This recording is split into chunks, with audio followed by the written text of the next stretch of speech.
afternoon, everybody. Welcome to the show. This is Just Parlays with Chris King. There he went. See you later, Chris. It's Just Parlays with Chris King and his unstable internet connection. I'm your host, Scott Steehn. I am the lead handicapper at Whiners and Whiners.com, and it is great to be here with you guys on what is, at least in the Midwest, a very chilly and rainy Tuesday afternoon. Hope you guys are having a great day. Hope everything's going well for you. What's up, Andrew? Good to see you in the hizzy. Happy Tuesday to you, sir. Hope everybody did well last night on their plays, and hope everybody has nothing but success for today. I'm going to brag about me. Since we're waiting for Chris to get back, I finally did it. I've been trying to go the perfect sweep the board, and we finally did it last night with 7 plays. We had a 2-team parlay for our play of the day. I had San Diego, which took extras, but we got there, and we had the Dodgers run line that did not take extras, and then we had the premium Dodgers run line by itself. We had the Detroit Minnesota over, Colorado Pittsburgh.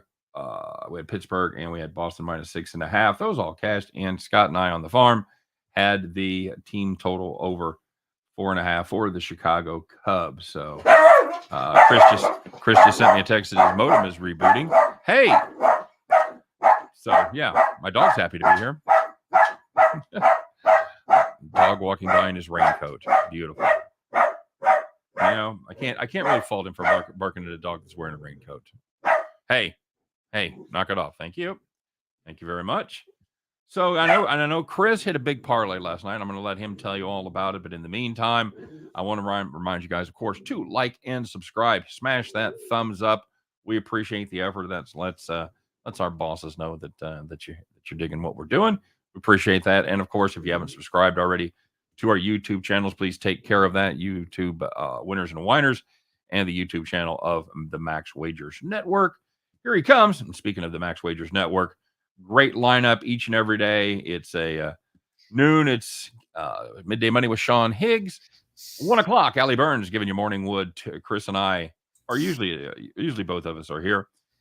It's Chris and I at 2 p.m. with Just Parlays. 3 p.m. sees me and Scott Reichel heading back to the window. And at 4 o'clock, it is Sean Miller talking about soccer from around the globe and wrapping it all up with Game Time Decision featuring Detroit Lenny and the Earl brothers, Tim and Nick. Chris, welcome back, buddy. Good to have you. It's good to be here. Let's before we start, let's give a shout out to Tim, who mentioned that, if you had taken that Caesars bet yesterday, you could have dropped, $1,000 on Vasilevsky, shutting down the Panthers under the team total of under 0.5 at plus 1,200. I was gonna say, I couldn't remember if it was 1,400, it was 1,200. Yeah, nice play. That's nice. That's a nice hit. Nice of Tim to just drop by and put gold nuggets in the fucking comment section. That's a beautiful thing. Thanks for stopping by, Tim. Dropping off 1,200 to any $100 better. That's a beautiful thing. Might make you want to listen to Tim's own show. Just saying there. Game Time Decision. You might check that out. So, Chris, I got to brag about my day yesterday, going 7-0. By the way, if I'd have been doing it as a parlay, since that's kind of the theme here, I would have paid 77 to 1. Not bad. Not a bad hit, but it pales in comparison to what you did yesterday, Chris. No, not yesterday. The good one, that big one, was Saturday. Yesterday, though, we had a decent one. It was 46 to 1. Oh, okay. My bad. So yeah, that's okay. Recap that one for everybody. Yeah, this is the only show where you have to feel bad about hitting a 46 to. Oh, it was only 46 to 1. Okay. Yeah, it was a lightning on the puck line, and they could have probably won that game 4 or 5 to nothing, considering they had 2 goals taken off the board. Yep. We had the Diamondbacks on the run line, and we were talking about that yesterday. How the game was over the total in the 3rd inning. Yep. But fine. Grinke just had nothing, just absolutely nothing last night, and neither did Davies. No, the difference is they left Grinke in they tried to get 6 out of him. I don't know what you guys are doing, but. Richard Lynn says, "Y'all speaking my language? Excellent. Because that's the only language I know. I know Donde es el baño? That's about gracias. And I thought you were going to say taco. Tortilla. I was going to say tortilla. That's about and that's my good language. That's my good second language. So, swearing is a language, isn't it? Some people would say that it is. So anyway, it's good to have you, Richard. Welcome aboard. Ryan Page in the house, and Garrett Cole killed me yesterday. Garrett Cole screwed over a lot of people yesterday. I don't know. Talk about guys that didn't have anything. I guess it's time for you to throw him under the bus again so he can go on a run. He's dead. Apparently, it only lasts so long. That's like if you find a handicapper that makes bad picks all the time. That's just as valuable. But you got to have some consistency. You can't be up and down, Garrett Cole. I don't know what to do with you because you're still going to be paying a price on him. Yep. So at least for a couple more starts. So we'll see how that goes. Ryan looking for a comeback today with the Dodgers and the Diamondbacks. Funny how he mentions that because we'll have both of those coming up. There you go. The other two legs on that parlay yesterday, Scott, I had the Cardinals on the run line, which of course they had to win it with a walk-off grand slam in the 10th. Why not, baby? Why not?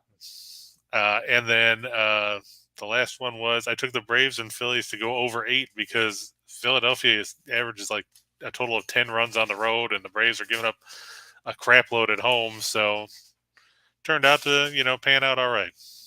Jonathan Childress having a fine day yesterday, up 8.2 units. That is an all-star day. That's a good week right there. Yeah. I think that could be a good month. Richard Lynn said the Mets batters got him good last night. Now to top the deal off, need a Mavs win today. Extra 1K. We're going to talk about that. Before we do, you got a thought on Luka over 35? How do you not play that? Yeah, I mean, you pretty much have to, don't you? I mean, it's been a 40. Who else is gonna score? I got nowhere else to go. Brian Gillahan in the house talking about a hot capper. Brian Gillahan hit a 3-teamer yesterday for about, I'm gonna say 8-1 or so, somewhere in nothing wrong with that. 8+. And if you had taken the 2-teamer that we had about Tampa Bay and Colorado on the puck line yesterday, it cashed out at I think it was about 6.5 to 1. Nice, because I know there wasn't a ton of value taking it just straight up. No, not for Colorado anyway. Colorado was. No, that was the baseball one we were looking at, where it was minus 300. Yeah, Colorado I think was about minus 160. Yeah. You'd have been minus 125. You'd have been in plus territory playing them both. But still, it's better when you're playing it with plus money to start with. You're damn right, buddy. Damn right. Jonathan Childress taking the Dodgers on the run line again, and the Diamondbacks run line parlay plus 254. Don't hate it. I mean, I don't know how I can talk you out of backing the Dodgers or fading the Royals. I can't make a case for either one of those things. So I'll tell you what screwed a lot of guys in my comment section last night. By the way, if you're not checking out my daily videos, not just for my content, although I've been running pretty good there lately, but the real action is in the comment section where like everybody that watches, or a lot of people that watch it, put their plays in, and that's where you find guys like Brian Gillahan and cats like that. Scott Nowak is very good. I don't have a time to list all the great cappers there, but you'll find good, consistent picks that if you tail them, I guarantee you're going to make money. So if you don't, and if you follow us, you can make money. If you follow us, you can make money, man. Absolutely true. I know the Astros screwed a lot of guys last night. Chris, what'd you think of that? I agree. You were right when you said that McKenzie had been pitching better. I was still basing out the fact that they kept flipping back and forth. They weren't sure if it was going to be Plesac or McKenzie.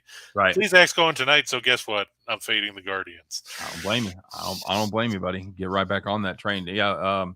The McKenzie kid is somebody that I like from the time that he came up. You know, he's just got one of those loose motions. It's kind of effortless, and just he's got real good side to side movement on his fastball. I think there's a future for that kid. I really do. He's really pitching well this season. And look at that, Scott. Crystal Craig said she cashed in nicely by betting on the Cards yesterday. It's the first time where she didn't yell at the TV when the Jays lost. You know, as a Royals fan, I can totally relate. It makes you feel a little bit better when your team takes one on the chin, but at least you made some money off of it. So yeah, I mean they were in that game. They led. I want to say in like the 7th inning before St. Louis tied it up, and then like we said, Goldschmidt had the walk-off slam in the 10th.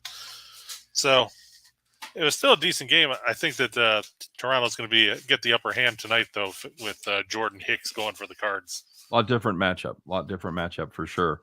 Yep. Welcome to the dark side, Crystal. That's right. We have cookies. We have cookies. Where you're fading your home team or your favorite team and still cashing a bet. Very, very good. Hey, Chris, what do we got going at Caesars, man? Well, at Caesars, until they tell us differently, we've still got the first bet insurance up to $1,100. You can place a wager of first-time wager up to $1,100 and get it back in the form of a free bet if you lose. If you win, you get money. If you don't, Caesars is going to give you a chance to have a second shot at making up for what you lost. So if you had been like we talked about earlier, had you taken that first bet insurance there and dropped $1,000 on, say, Florida to not score any goals, would have been a nice night for you at the window. There's $1,200. Enjoy. Absolutely. Well, it'd be $12,000 though. What's that? If you dropped $1,000 on, it'd be $12,000. Well, dropped $1,000, yeah, it'd be $12,000. Absolutely. Yeah, that's your $1,000 right there, buddy. So. Yep. The promo code for that is ATS wins Caesar, CZR. It's in the show box below. Again, you have to be a first-time bettor with Caesars, and it has to be legal in your state. So if you don't live in a state where it is, move. I'm ready. I got my bags packed. I was going to say, like, looking at you, Utah and Texas, but no, we don't have it here in Missouri either. So, and remember, you have to be 21 years of age unless you live in Wyoming and New Hampshire, where you have to be 11. 11. That's right. The age of sports betting is 11 in those states. That's a great world, man. And there's the man of the hour, too sweet to be sour. It's Tim Earl in the chat. Yeah, speak of the devil, and the devil jumps up. Nice hit last night on the 1,200 on the plus 1,200. Tim, with the Panthers to get shut out. They had their chances, but couldn't put the puck in the net. No biscuit in the basket for you, boys. None at all. Come back 1 year. And hey, if you're looking to jump on a couple of hot handicappers here with Chris and myself, we have links to our premium picks where we put out our very favorite plays each and every day.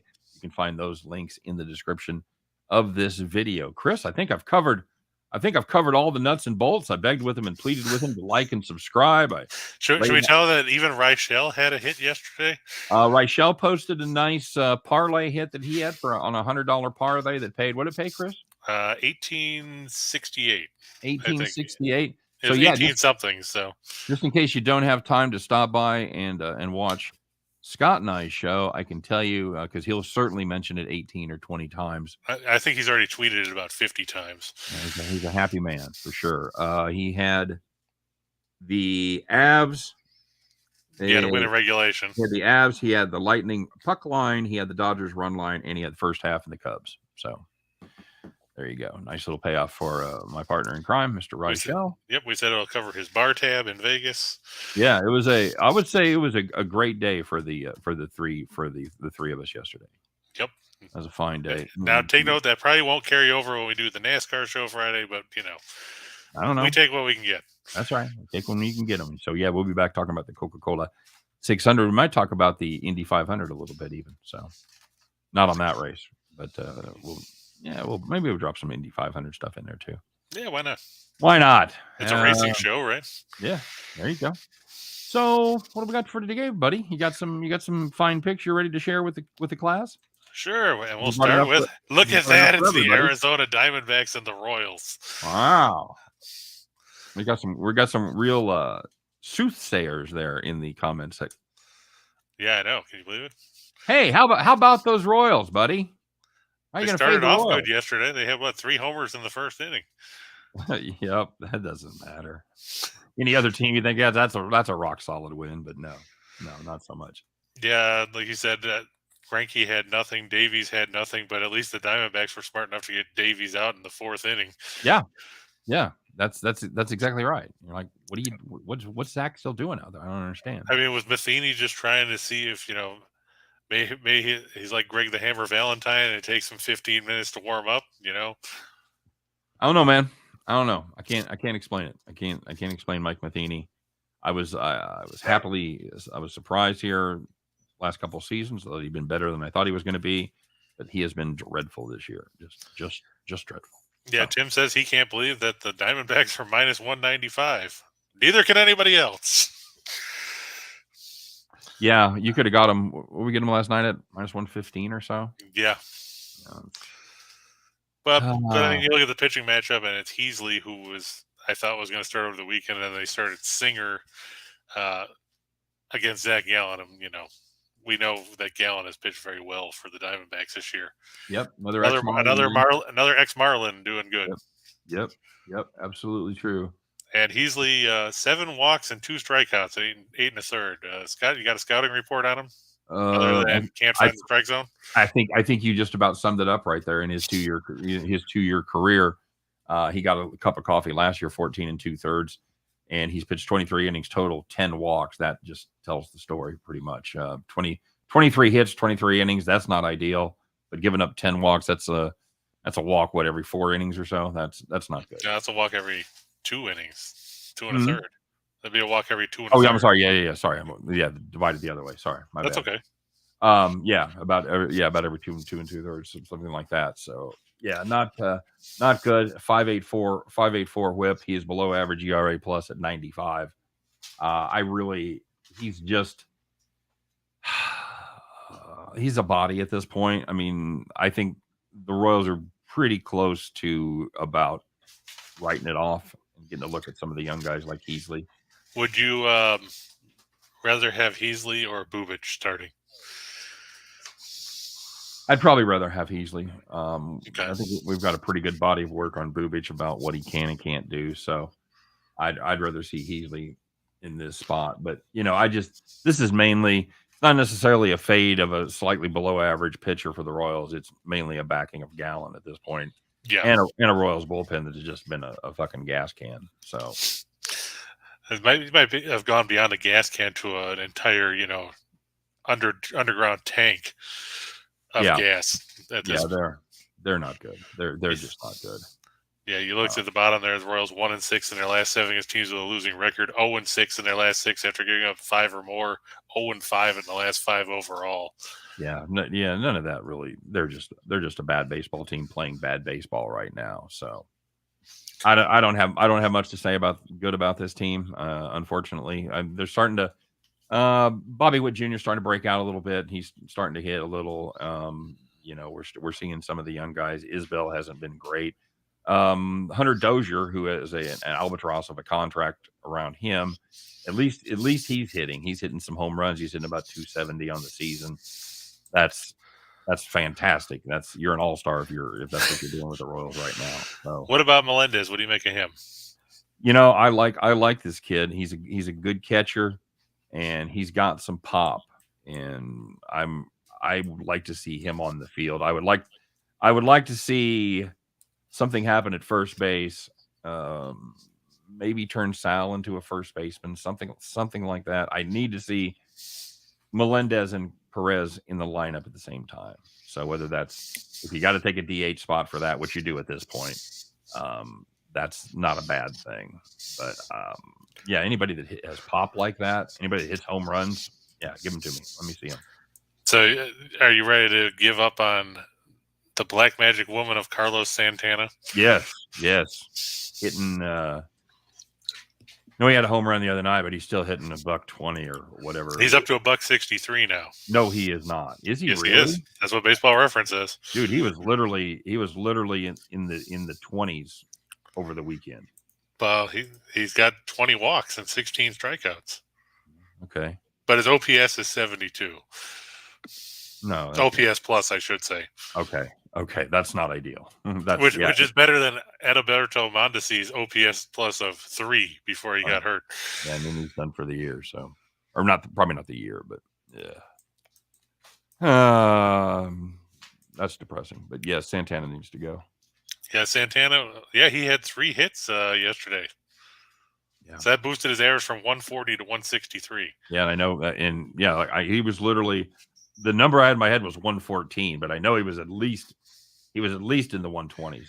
On Friday he was at 128. Okay, there you go.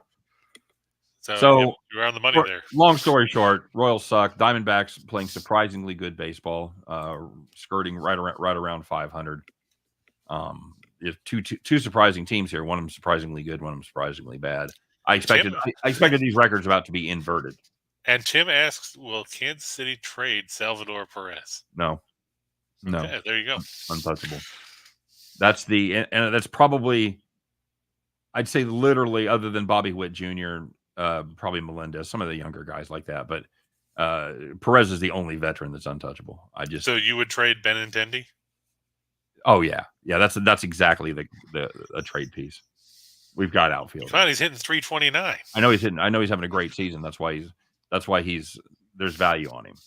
You're never going to get if he continues that, if he's hitting 300 at the All-Star break, you're never going to get more value for Benintendi than you are right now. So then you're saying he gone. Yeah. You're going to get a couple of good trade pieces in return. A couple of AAA players that maybe have some potential would be my guess. Works for me. What else you got?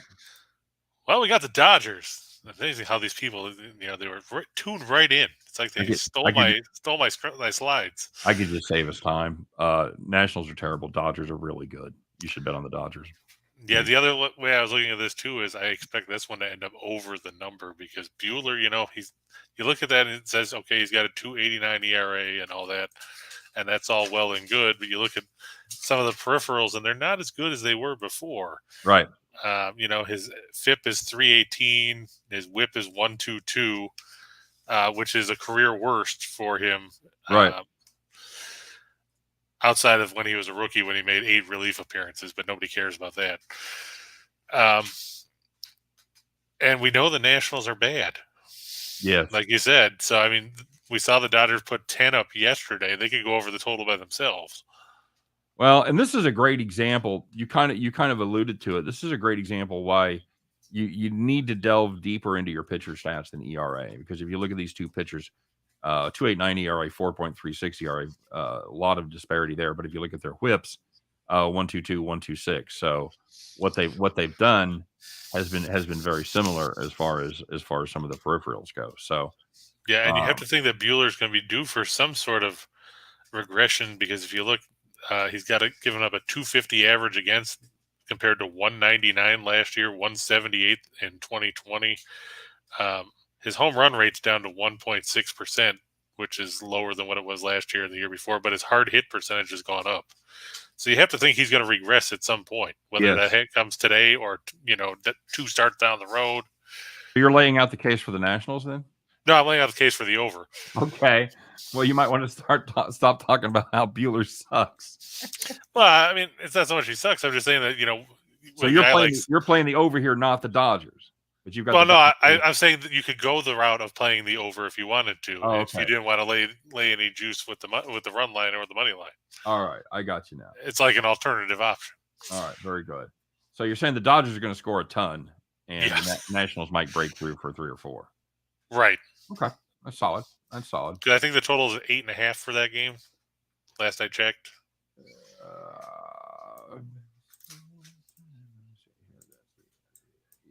8.5 is correct. Starting to see some 8s creep in a little bit, but 8.5 is pretty solid across the board. Yeah, I knew 8.5 at least earlier was still going off at plus money. It was only plus 100 or plus 105, but still. Now, I will say this: Buehler's had a very weird season. He started not terribly, but he wasn't going deep into games. He never completed 6. Gave up 7 earned runs total in his first 15 2/3 innings. So you're looking at right at a 4 ERA. Then he had a fantastic shutout performance. Of Arizona. And then 2 other really good performances after that. And then he just got blasted by the Phillies. As he gave up 5. That was weird. Because that was that series where, the Phillies went into Dodger Stadium and won 3 of 4 and scored a truckload of runs. Yep. They could have swept the series, but they blew the last game. Correct. And then Gray is coming off. He gave up 6 runs in 6 innings in a couple starts ago. So he tends to alternate crummy starts with decent starts, right? Or at least average starts. Yeah, he's got potential. Give him that. Even Buehler's last start against Arizona wasn't stellar. He went 5 innings, gave up 6 hits, 2 walks. That's a whip right there of 1.6. Did give up just 2 earned though, so he was able to limit the damage. A lot of it is something you don't talk about as much in baseball that you should is sequencing. About how the same activities, depending on where they fall, will bring different results. Like you can have like if you could get a guy on first, ground ball double play, and then a double produces no runs. But if you do Right. if you have the double play at the end after the hit and the double, etc., then it produces more. So sometimes it's all about sequencing and good pitchers actually, will do that. You will see it time in and time. You had the old thing with Bert Blyleven, who would never give up like 2-run homers, gave up a ton of solo home runs, like led the league in solo home runs surrendered year in and year out, but didn't give them up with guys on base. So you got to keep an eye on that. And yeah, Ninja, I would go with the team total over for the Dodgers, wouldn't you? And was it 4.5? Can you find a 4.5 anywhere? That's what I'm saying. I haven't without paying 140. Well, that's a viable possibility as well. If I had a half run escalation, I'd rather go 5 at 110 or whatever. So I'll just see what it is real quick if I can find it. Put it this way, I don't hate 5.5. Like 4.5 better. I mean, and it goes beyond the obvious because that's just the zone that a lot of games. BetMGM has 4.5 at -130. Okay. And 5.5 is +125. No 5s. Half run escalation or full run escalation. Yeah, at least there. I mean, it could be. Yeah, that's just the first book I pulled up. I got you. I feel you. 130 be my ceiling, but yeah, I'm cool with that. Tim asks if it could be a great revenge game, since he came over in that trade last year. Tim, my big question for you is, who are the Mets going to pitch now that, McGill and DeGrom and Scherzer are all on the shelf? So you're down to Bassett and Taijuan Walker, David Peterson, and what, are they going to get Ron Darling out of the press box? Every time you ask that question, you immediately answer it. You've done that before, and they go, "Who are they going to pitch?" McGill. You just start listing all the pitchers they're going to. Yes, that's who they're going to pitch. No, I mean, are they going to get Ron Darling out of the press box? Is Sid Fernandez available? Yes, Sid Fernandez is coming back. Frank Viola. He pitched like 30 years, didn't he? Seemed like it. Sid Fernandez. Okay, so cool. Take the Dodgers. Take the overs. There's going to be some runs scored out there. Have you checked the weather? You're out there suggesting overs. You know what the weather's going to do? The weather, I looked at it this morning. I don't even know what it's doing on the East Coast. Weather, right now, it says it's about 60 degrees with a 5-mile-an-hour wind. Okay. All right. So no effect then, really. Yeah. All right. It's not like down here, but,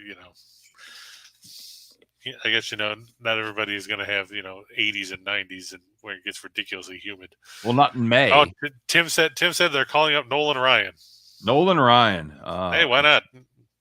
Excellent. I mean, you can't get Seaver or Kuzman, so I guess maybe they'll go with Ryan. You see that video from, I don't know, it's probably been 3 or 4 years now, Nolan Ryan throwing out the first pitch. Oh yeah, still clocked at what? Somewhere like upper 80s. Yeah, as I thought. 89 or something like crack. Probably faster than Greinke threw any pitch yesterday. And Andrew said they're going to call up Ray Sadecki. Oh, very nice. Nicely done. Nicely done indeed. We have a Ray Sadecki has entered the chat. Well done. Well done indeed. All right. So there's a couple of West Coast favorites to take. Well, not exactly. Arizona's not exactly West Coast. Close enough. Unless you listen to George Strait. All right. What do we got? We're going to go to the hockey now. Somebody still playing? Yeah. Can you believe it? We got the Oilers and the Flames, Game 4 tonight from Edmonton in the Battle of Alberta. The Oilers, of course, are now taking the lead in this series after winning games 2 and 3. Do you think Calgary's in trouble, Scott? I mean, they didn't score at all against Dallas in the first round. Then they scored a bunch of goals in the opening game of the series. I think Mike Smith listening to the show is an underrated possibility here as well, because and he hasn't stood on his head, but other than the nightmarish game that he had in the last series, he's been okay. Yeah. Yeah, I mean, his numbers have improved in this series compared to what he did against the Kings. Well, he gave up 17 goals in 9 minutes. So, but yeah, I get that. logic would tell me that the Flames are in trouble. They're down 2-1. But anytime I see Smith between the pipes, I know the other team's got a puncher's chance. But having said that, I like the way this Oilers team has played. I thought they've looked focused. They've got the rest of the team involved, which I think was important. You and I talked about that before this series started, and I think they've at least been able to get at least the second line and a little bit of the third line involved in their scoring opportunities. So. And you also look at the fact that, as bad as Smith was in game one, since then he stopped 77 of 81 shots in the last 2 games. You would take that with any goalie anywhere. Yeah, I mean, the first game of this series did he shit the bed? Yeah, it was game one. I thought when he got pulled after like 6 minutes. Yeah, I was thinking that was the last series, but you're right. That was game one of this one. Oh yeah. Yeah, that was the all exciting 9-6 game. Yeah, that's right. They opened with the 15. I forgot that was game one of this one. My bad. Oh, that's all right. I mean, there's been so much excitement in that game. It's hard to remember when it was. So it seems like every time you sat down, somebody else scored. You follow hockey closer than I do. Is my casual observation accurate? Is that something you would look to as well?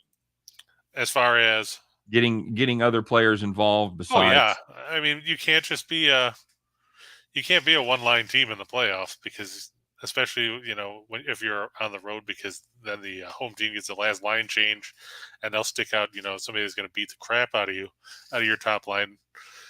Right. So I mean, you've got to get some depth, and that's what makes a team like Colorado so dangerous, which St. Louis found out. Yep. And it's what makes Tampa Bay dangerous, which Florida got punched in the face and just stayed down. We talked about that. We predicted like a Colorado sweep or Colorado in 5, and then the Blues came out and played really tough in the first game and lost, and they won the second one. You're like, oh hell, this is going to be a series, and now it looks like it's probably not going to be. Yeah, Husso did not look very good in yesterday, especially in that second period flurry. I think they put 4 goals in 6 minutes or something. Yeah, it's just under 5 minutes, but yeah, and then the Blues got back into it, and then they couldn't do anything in the third. They would have a small chance. They'd be. I think there would be a 3-2 dog with Binnington, but without Binnington, they have no chance. Sorry.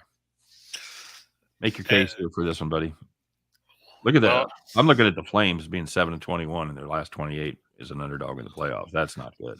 Yeah, and they're 1-6 in their last 7 as a road underdog there, and they don't like playing in Edmonton. You could say that basically because provincial. It's kind of like the in-state rivalries, but Sly knows what I'm talking about. The Battle of Alberta. These teams don't like playing each other. They don't like playing each other in the opposing team's building, because we talked about how Edmonton hates going to Calgary and playing in the Saddle Dome. I've never been to Alberta. Have you been there? Is it nice? It's very, very well. I mean, there's parts of it that are very desolate. It's just plains basically. Sly, how would you describe Alberta in one word? I'm waiting for him to say something like shithole or is it like Kansas? Is it like Kansas? Kind of, except they have They do have some mountains. Oh, okay, all right. I just wait for him to say Sly's definition of Alberta to be shithole or dumpster fire. Yeah, very good. Yeah, I've got to ride the Oilers here too, but I'm with you on this. I think you're getting a good price at -115. I always in the back of my mind I'm going to worry about Mike Smith, but yeah, but I mean Markstrom is he was so good in the first round, and now his goals against in the playoffs is worse than Smith. Yep. His goals against save percentage is under. Yep. And he's even got less shutouts. Yep. Smith has 2 shutouts in the playoffs. Man, scary, isn't it? World gone mad. All right, very good. I like the Oilers there. What else you got?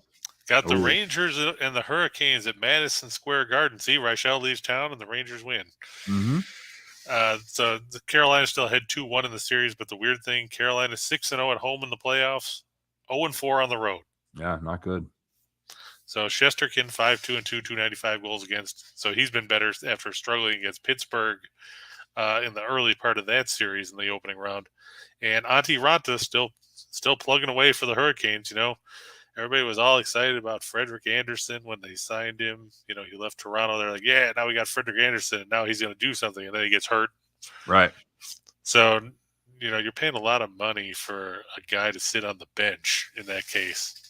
How you gonna not ride Raanta in this? Well, I mean, I don't think you can go away from it at this point unless he completely falls apart. But Right. and then will Anderson be sharp enough to play because he hasn't played since mid-April? No, I get that. But playing at home works for the Rangers. They're 4-0 in their last 4 at home. They're 4-1 on 1 day of rest. They're 24-9 when their opponent scores 2 or less in their last game, which of course they only scored 1 if in the case of the Hurricanes in Game 3. Like we said, Carolina's lost their last 4 on the road, and even though Carolina's won 8 of the last 10 meetings between these teams, overall they're 7-22 in the last 29 in the Big Apple. Maybe the bright lights of Madison Square Garden is too much for the young Hurricanes. I'm looking for the Rangers to even this one up. Okay. You got any thoughts? I'm going to pass on this game. I can make a case for either side here. You're going to punt on 3rd down?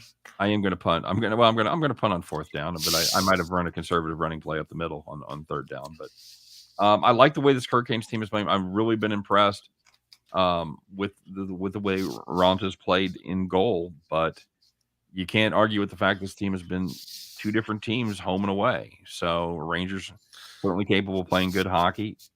You're getting, if you like the Rangers, you're getting a good price. But I think this line is pretty sharp, and I'm just going to pass. I'll lean with you only because of the home and road splits. Tim's saying that he's taking Carolina to cover the puck line. Now, Tim, let me ask you. You saw Carolina in the first round of the playoffs. They lost it in Boston 4-2, 5-2, 5-2, and lost 3-1 in Game 3 here. So all 4 of the losses for the Hurricanes have come by by more than 1 goal. Does that concern you at all? And now we wait. And now we bring you a word from our sponsor. Got any NBA? Yes. Hey man, got any more of those NBA picks? Yeah, we do. That's my Chappelle meme impression, by the way. Where's your donuts? Whiners. Yeah, I mean, can you really go against Golden State at this point? No, I cannot. I cannot do it. You guys, this is my play of the day. I've seen nothing that makes me think Dallas can win a game. I mean, it could certainly happen. Don't get me wrong. We saw them take down a very good Phoenix team. I'm not saying Dallas has no chance ever. They will never win a game. I'm just saying so far what the Golden State Warriors have shown, they have shown an ability to adjust their style. The Dallas Mavericks have not shown that same ability, nor do they have the personnel to do it. Yeah, if you were going to do that, you should have been like Chris Jericho and go, they will never, ever win a game again. Yes, no, I would not do that. Not it. You can make a wrestling reference with any situation, can't you? Isn't it great? That's quite a skill. That's quite a skill to have right there. Tim said he's been on the Mavs all series, but he's going with the Warriors. Uh-oh. Well, now we're screwed. Yep, Tim's going to screw it over. So now, write this down, everybody. If the Dallas wins, it's Tim's fault. Well, and I pointed this out on my video. You talk about a team. We kind of compared it. Talked about the hockey situation where you got to have more than one line in the playoffs. Dallas getting nothing from their bench. Dallas has got to have more than like 2 guys that can score. Brunson had 20. Dinwiddie had 26. Doncic had his usual 40. And the rest of the team had 14. 14 from the rest of the team. You cannot have that. Golden State didn't shoot particularly well. Dallas they still turned it over 150 times. Dallas won the turnover battle, and none of that mattered because Golden State just owned them in the paint. I believe they've out-rebounded them by double digits. In fact, I know they've out-rebounded them by double digits in every game this series. Yeah, it was 47-33 on the glass in Game 3. Yeah, that's exactly right. So, we talked about it before. No team moves without the ball better. You see some of those backdoor cuts. It's almost like watching Princeton play back in the day. Pete Carrill. Yep, exactly right. You get the wide open look layups with the guy with the back cut. It's a thing of beauty to watch this defense and to watch what they've done. I mean, to watch this offense. And I was going to say, then to watch what they've done with the defense and how they're able to change up looks and disguise what they're doing there. I got nothing for Dallas here, man. And just to your point, going back to the start of the Phoenix series, Dallas has been out rebounded in 9 of the last 10 playoff games. Okay. All right. The one aberration was Game 7 against Phoenix when they out rebounded the Suns 43-39. Yeah, look at that. They win the rebounding battle and they win the game by 30. Congratulations. Yep. In this series, they've been out rebounded 51-35, 43-30, and 47-33. Yeah. Yeah. And that's not going to get it done. Like you said, not only you giving up opportunities, you're giving up second chance points. And just the ability to kill the clock, because I mean Golden State had 14 offensive rebounds in game 3. They had 14 more points in the paint than Dallas did in the game 3. There's your differential right there. That's you're just not going to win giving up second chance points like that and not being able to clear the glass. I'm with you. I got nothing else here, man. I got the Warriors too, and we're getting points. I just took them on the money line. Yeah, me too. But yeah, if you want to take the 1.5, you certainly can. I don't think it's going to be a 1-point game. I just don't. Either way, even if Dallas wakes up and plays well and wins the game, I don't think it's going to be a 1-point game. Yeah, and Sly said, Andrew Wiggins has come of age, which is nice to see. It's about time. I mean, that's the thing about this Golden State team. Somebody's always scoring. Somebody's always there to pick up the slack. If Doncic doesn't do it and Dinwiddie doesn't do it, nobody's going to do it. They don't have really another option. I guess Brunson could get hot theoretically, but for the rest of them, no. Yeah, I mean, they've been relying on getting stuff from, Kleber and Bullock and guys like that. And then you look in game 3, Bullock was 0 for 10. Yeah. They were 0 for 7 from 3, missed a free throw. He had no points in 40 minutes. And Kleber played almost 25 minutes and missed all 5 of his shots. Yeah, that was a dreadful performance from Kleber and from Bullock as they combined to go 0 for 15 from the field. So not good, Bob. I know, not good at all. I don't know how in the world you play 40 minutes and don't score. I don't know what you're doing besides tackling guys on breakaways. Still should have been an F2, but that's just me. He did have 4 rebounds, 4 assists, and 2 steals. Congratulations. And he was only a -5. That's incredible. Yeah, considering Doncic was a -19. Yep, absolutely. I'm telling you, play Boban Marjanovic. Might as well get some worth out of him. Well, this is the thing we talked about. Even when Dallas took that big lead, the only way they can win this game is to shoot at least 50 plus, probably 55 plus from downtown. That's the only way they're going to win a game. Yeah, they'd have to hit probably 18 to 22 threes. Yes, at least. Yep, and keep Golden State in the high 20s as far as attempts go, which they've been able to do. Golden State, it's the great example of taking what you give them. Dallas says, well, you know what? We're going to cut off the perimeter. We're going to make you beat us inside. Golden State says, okay, we'll do that. Sounds good. Ryan, Jim's doing good. We had a meeting yesterday with all the hosts of the shows except Rachel because he was off getting plastered. Gallivanting is what he was doing. Just gallivanting. Damn piss pots. He's doing good. He's overseeing the entire network, so that takes up the majority of his time. That and us yelling at him to get us some stuff. Yeah, he's sitting at home bored since he stopped doing the show. He's filling his time admirably and productively. I can assure you, and he's doing great. Yeah, we're still waiting for him to get us some swag. Working on it. I can tell you. I talked to the people today, man. We're working on it. Yeah, I've already sent a list. I made a list of 25 things that we could use for swag. So. Oh, cool! You didn't tell me about this. You don't have to know everything, man. Yeah, dude. I'm the host of this show. You keep saying that, but that's just not the way it is. You're the talent. I don't know how you can't keep this straight. Hey, I could fire you and get a rubber chicken. Could you? Could you do that? Okay, we'll see how that goes. Yeah, Warriors, come out and play. Let's do it. Yeah, so I think it's going to be a very short series for Dallas. But hey, at least they made it to the conference finals for the first time with Doncic. All right, very good. You spent half an hour laying out your first 5 picks. Let's bring home the next 23 in 10 minutes, shall we? There's not 23. There's 16. Hmm? There's 16 or 18. You have a 10, a 4, and two twos, right? That's 18, not 23. 18.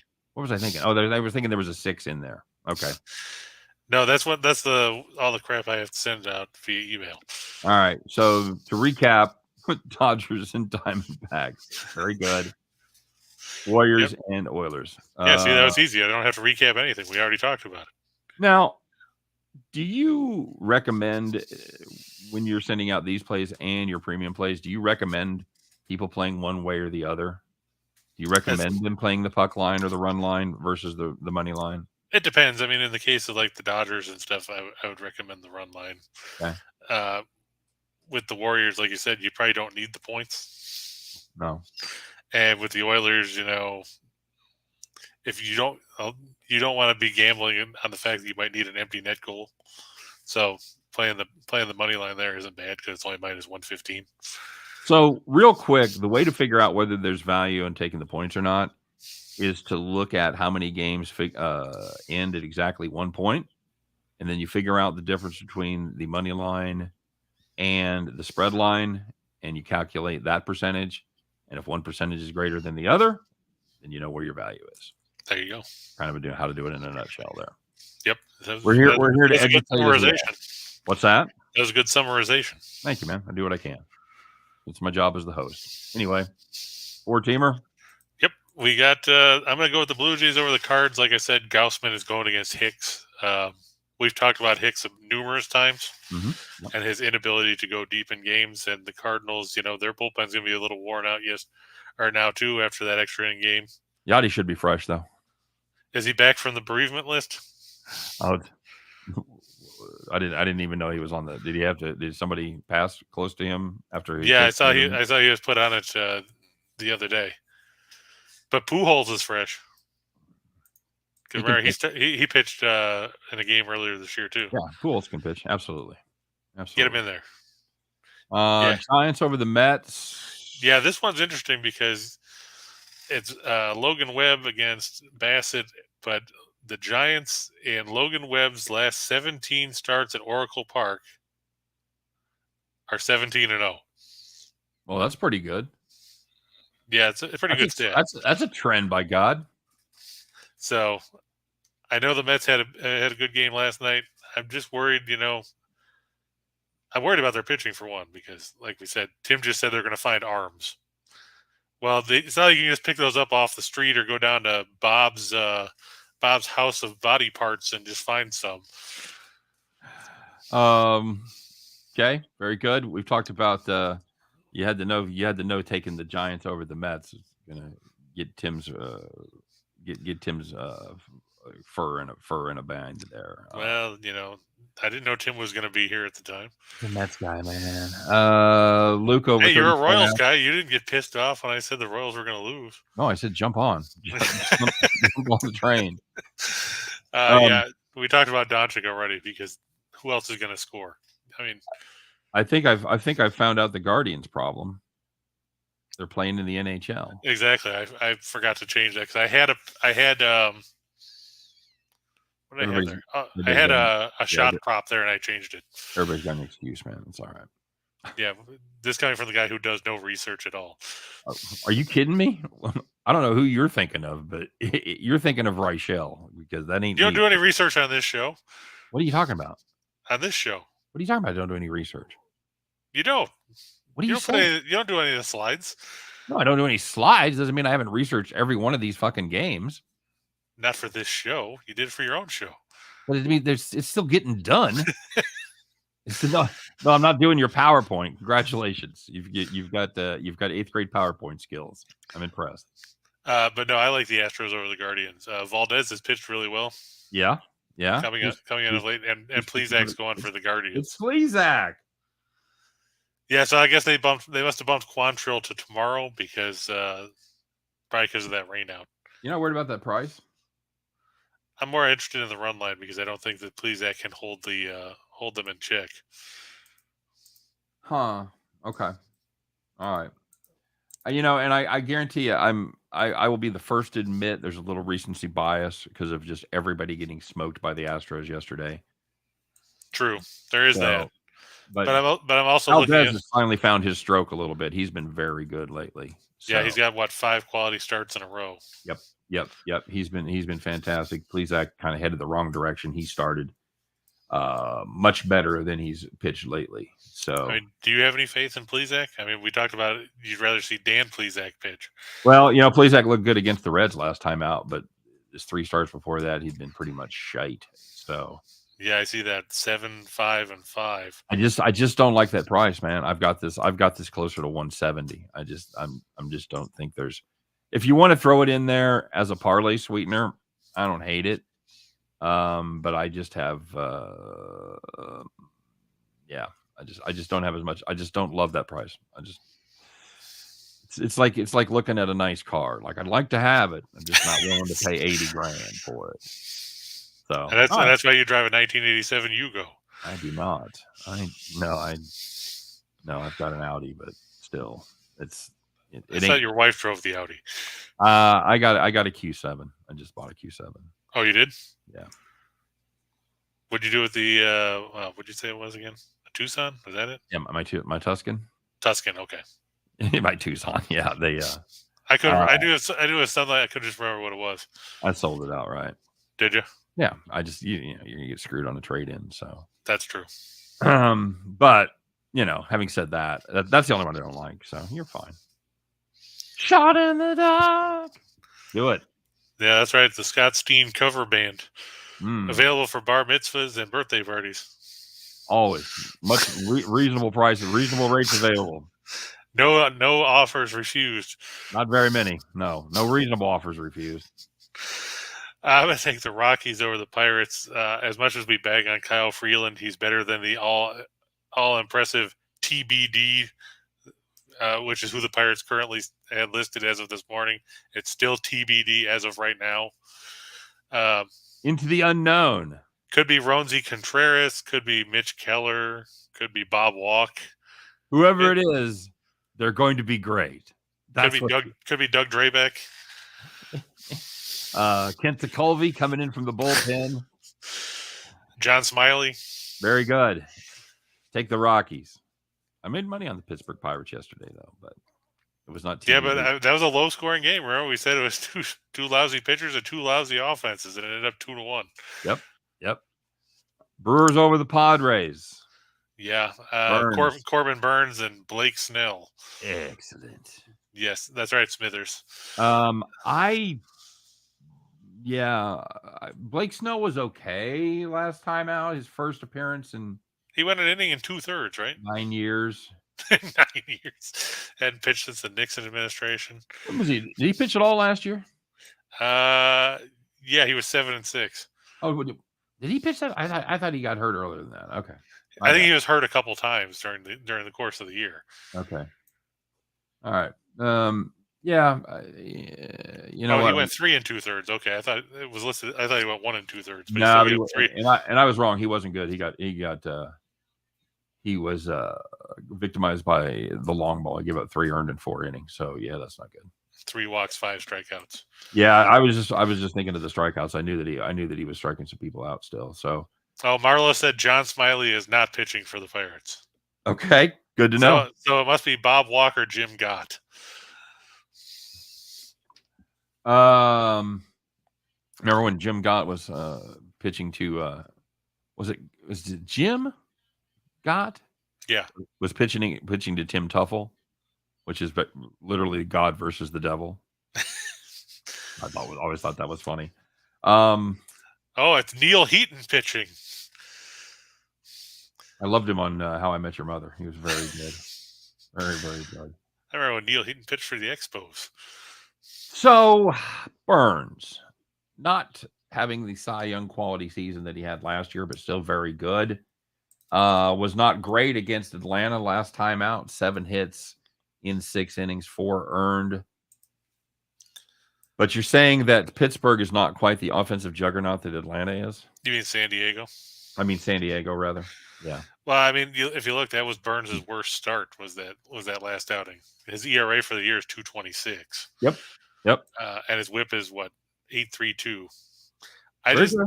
I'm just saying it was It's more a fact that I don't trust Snell. okay. I get that. I get that for sure. All right, that's solid. Yeah, Mariners over the A's. It's George Kirby and James Kaprelian. I think that's how you pronounce his name. Yep. No interest in that. Yeah, I don't believe it. Rays over Marlins. Yeah. Let's match up. McClanahan and Lopez. Oh no. Not fading. McClanahan's pitched well lately. I bet the under. Under 6.5. Yes. Don't care. Not taking it over with Pablo Lopez. No way. I didn't say over. I said take the Rays. Golden State Warriors and the Dallas Mavericks under 215.5.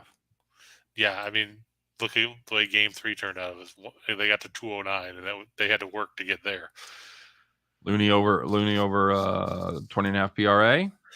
Yes, I mean, he had 9 points and 12 boards and 4 assists in the last game, and he only got to shoot the ball 4 times. Yeah, you got to pencil him in for 8 to 10 boards minimum, probably more. And yeah, I mean, look what he did in that game against Memphis when he had 22 boards in Game 6. That was a dominating performance on the board. Yeah, he scored 5 points, but who cares? Who cares? Against a really good rebounding Memphis team too. That's what everybody forgets. They led the NBA in rebounding this year. DFS over 2.5 3-pointers. How many times has he done that in this series? Once in 3 games. He had 3 in one game, 2 in one game, and 1 in the other because they wouldn't let him shoot the ball. Okay. Well, what changes tonight? What makes you confident in that play? Because I think that they're going to try to take Doncic out of it and then force somebody else. So if Doncic can kick it out and get Finney-Smith going, then maybe they'll actually have somebody else score. I'm hearing if a lot in there, buddy. No, I mean, in this case, with Dallas, you don't know. There's a lot of uncertainty with them altogether. Hurricanes Rangers under 5.5. Yep, they've been under in all 3 games of this so far. With you there, and the Oilers Flames over 6.5. Yep. I hope it doesn't turn into 9-6 again, but I think we can see 4-3. And before you fall in love with the rest of the lines on the Edmonton Oilers, you should consider Draisaitl over 1.5 points. Yeah, he's. I was thinking about putting that further up. If you look in this series in 3 games, he's got 10 points. You put these in descending order of confidence? No. Okay. Oh, I just do it by. I try to group them by sport because it's easier. Okay. Well, you say you're talking about moving it up. That's what I was contemplating putting it in the 4-teamer before. Oh, I got you. All right. Moving into the featured position, if you will. There you go. That works. All right. Very good. All right. So there's 10 for you. That's a little something to mix and match, a little buffet style. Grab a little rice, grab a little orange chicken, maybe a crab rangoon. You're all set. You're good to go. Don't forget your drinks. Oh, sure. You got to get a refreshing soda. No question about it. So, anything else you want to add before we get out of here? No, I think we got everything pretty much covered. Hopefully, you guys had a good time. Don't forget to smash the like and subscribe buttons, and keep an eye out for, like Scott said, our premium picks. And now you'll get to watch Scott go to Studio B, change his shirt, and show up with Reichel. Putting a lot on me, man. I do. I will add a hat. How about that? Oh, Frank White said, loves the show. So much information. Hey, we appreciate you reaching out. Royals Hall of Famer Frank White, number 20, always in our hearts. So, yeah, that's a great show. Where's George Brett? I'm a Kansas City guy. I'm going to have to mention Frank White when I see the name Frank White. It's the way it is. I'm a dick. What are you going to do? Hey, thanks for stopping by, guys. Hope you have a great Tuesday. Good luck on all your plays. And thanks for joining us. We'll be back to do it again tomorrow, as Chris and I will hopefully both have internet working for the entire show. You never know. And we'll talk about many things, but mainly we'll try to do our very best to concentrate on Just Parlays. All right. You guys take care. Have a great day. We'll see you tomorrow.